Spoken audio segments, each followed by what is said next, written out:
كل العطور اللي انت بتشتريها، ديور، شانيل، توم فورد، كريد، باكو ريبان، بيملكهم 5 شركات بس، وبيصنعهم 4 شركات بس، واكبر مساهم فيهم كلهم شركتين بس. مساء الورد، اهلا بيكم في سنت مايند، معاكم فايق. الحلقه دي مش حلقه عاديه، دي حلقه هتخليك تفكر شويه. هات ورقه وقلم واكتب معايا. خليني اسالك سؤال، لما بتدخل سيفورا او باريس جاليري، انت شايف كم براند برفيوم، كم براند عطر؟ 50، 100، 200؟ الحقيقه ان كل البراندات دي وراها 5 شركات بس بتملكهم. ولما بنتكلم عن عن اللي بيصنع العطر نفسه، هم 4 شركات بيصنعوا 75% من العطور اللي على وجه الكره الارضيه. النهارده هنفتح لك الكتاب من الاخر، وهتعرف مين بيملك مين ومين بيصنع لمين، واللعبه وراها مين، الامبراطوريه بتاعه العطور وراها مين. خلينا نبدا بالطبقه الاولى اللي هم اصحاب البراندات نفسها. في الفريجرنس ماركت حجمه حوالي 60 مليار دولار في السنة.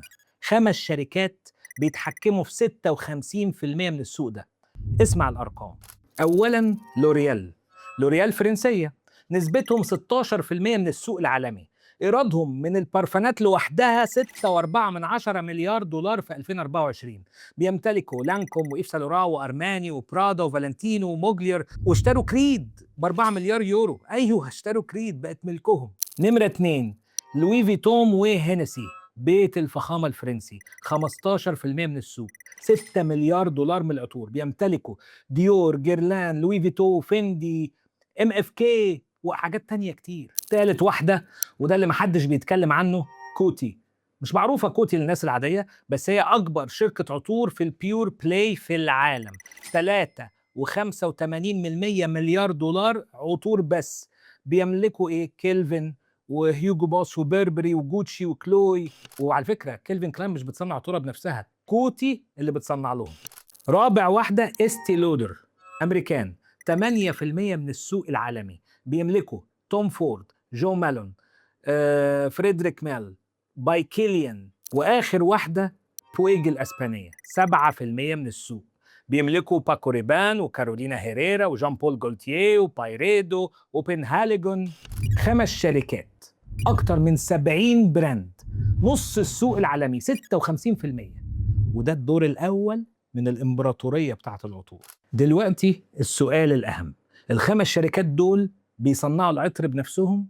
لا، ما بيصنعوش عطر بنفسهم، هم ماركتينج وتوزيع. زي شركة الموبايل اللي بتبيع جهاز، مش هي اللي بتصنعه.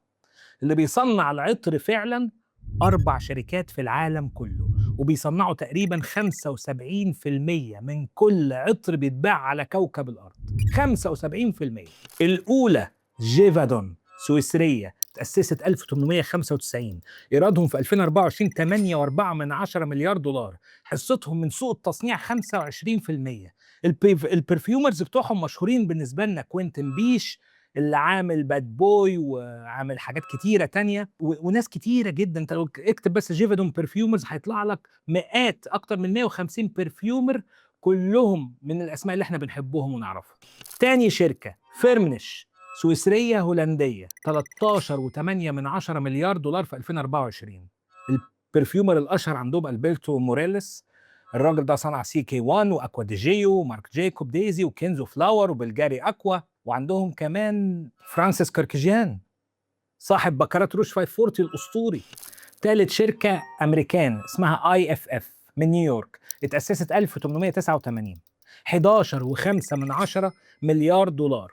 عندهم اسماء لازم تكون عارفها، زي جان كريستوف هيرولد اللي هو عمل كريد افنتس. ايوه، كريد افنتس. ونفس الراجل ده عمل سبايس بومب وعمل حاجات تانية كتير.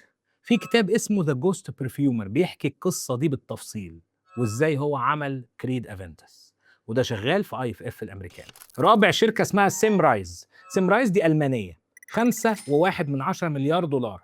الاصغر في الاربعه بس لسه عملاقه طبعا.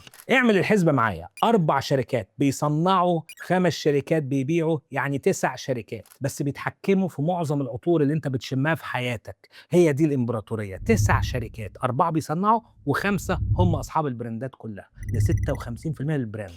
طب السؤال اللي ممكن يوجعنا، مين اللي بيملك 9 شركات دول؟ الإجابة المباشرة شركتين أمريكان، واحدة اسمها بلاك روك، واحدة اسمها فانجارد. الشركتين دول بيديروا أكتر من 22 تريليون دولار. أيوة تريليون مش مليار، يعني قد اقتصاد الصين كلها على بعض. بس مش بيديرون في العطور بس، جزء من إدارتهم للأموال بتبقى في العطور. فاي اف اف اللي عملت كريد افنتس، بلاك روك وفانجارد مع بعضهم عندهم 21% من الشركة ويعتبروا أكبر مساهمين. في استي لودر عندهم حوالي 13%، جيفادون عندهم 9%، كوتي 9%، سيمرايز عندهم 10%. حتى في لوي فيتون وهينسي ولوريال عندهم نسب مهمة، بس طبعا العائلات الأوروبية هي اللي بتتحكم في الشركات دي أكتر، بس ما زال عندهم نسب. يعني الراجل اللي عايش في الفيوم أو في الدوحة أو في الرياض لما بيشتري عطر ديور في النهاية جزء من فلوسه بيروح لشركات في وول ستريت. طيب يعني إيه الكلام ده؟ وليه بقوله؟ عشان لما تفهم الدنيا ماشيه ازاي بتقدر انت تشتري بذكاء. العطر اللي انت بتدفع فيه 1500 ريال ولا 1500 درهم، 30% منه ضرائب وجمارك، 20% تسويق ودعايه، 20% باكجينج، والازازه 15% هامش للربح. وفي الاخر الجوهر اللي انت بتشتري عشانه الازازه ما يعديش 5%. نفس الجوهر ده ممكن تلاقيه في عطر عربي ب 150 درهم. وعلى فكره جيفادون بتعمل للطافه، واي اف اف والشركات الكبيره دي بتصنع لافنان ولطافه وخدلج، والشركات العربيه بتشتغل معاهم برضه. انا مش بقول لك ما تشتريش ديور، انا عندي، ما انا عندي اكوا دي جي وعندي سوفاج وعندي بلو دو شانيل. انا بقول لك خليك عارف علشان انت تبقى صاحب قرارك. لو لقيت حاجه ليها بديل وريحتها 90% قريبه منها بربع الثمن، اولى ان انت تشتري البراند العربي. عندي اكتر من 500 ازازه عطر دلوقتي، عندي جزء كبير منه ديزاينر ونيش، وعندي جزء اكبر الحمد لله عطور عربيه، عشان بختار بناء على الريحه مش بناء على الازازه والبراند. لما يكون عطر عربي ريحته احلى من ديزاينر اضعاف السعر، اكيد هلبس العربي وهحطه وانا فخور. والعكس صحيح، لما يكون فيه بيرفيوم عاملها ديزاينر ريحته فعلا مميزه وما لقيتلهاش بديل بشتريه بدون ما اعقد نفسي. وده اللي في سنت مايند احنا قايمين عليه. احنا بنعرفك المعلومه عشان انت تعرف تختار. خلينا نلخص لك الحكايه. 5 شركات بيتحكموا في 56% من سوق العطور: لوريال، كوتي، ال في ام اتش، استي لودر، وبويج. 4 شركات بيصنعوا 75% من عطور العالم: جيفادون، فيرمنش، سيمرايز، اي اف اف.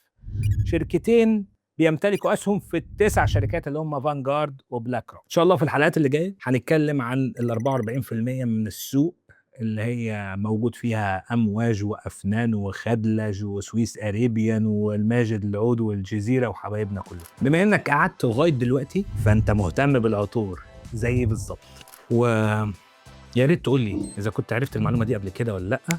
وما تنساش بقى لايك وسبسكرايب، ده اللي هيخلينا نكمل. كان معاكم فايق، شكرا على وقتكم، نشوفكم الحلقه الجايه ان شاء الله.